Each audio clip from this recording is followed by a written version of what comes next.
एक बिबट्या जेरबंद तर दुसरा मैदानात भर दिवसा बिबट्याचा बकऱ्यांवर हल्ला।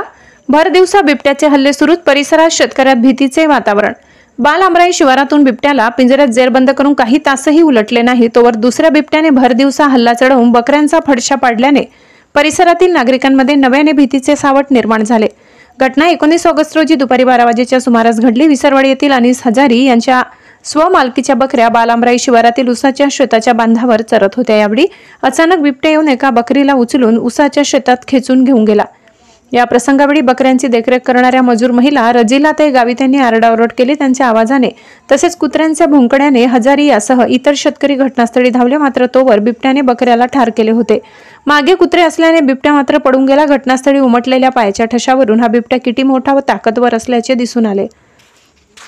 दरम्यान 18 ऑगस्टच्या रात्रीच 1 महिन्यापासून धुमाकूळ घालणाऱ्या बिबट्याला वन विभागाने पिंजऱ्यात पकडल्यानंतर नागरिकांनी सुटकेचा निश्वास सोडला होता।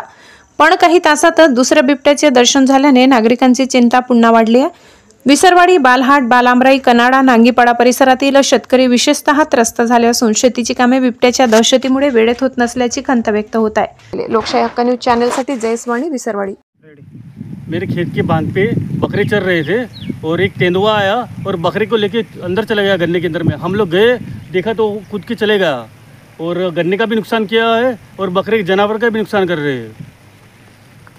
हमारे खेतों में मजदूर भी नहीं आ रहे और मजदूर भी नहीं आ रहे क्योंकि कब से अपना ये नुकसान कर रहा है। जानवरों का पास में आ रहे, आगे भी 3-4 मुर्गी खा के गया, सामने में बकरी भी पकड़ के ले गया था आगे। हमको लगा कल तो पकड़ लिया है, तो आज फिर से दिखा हमको, तो वन विभाग कुछ उसका एक्शन लेगी कि नहीं।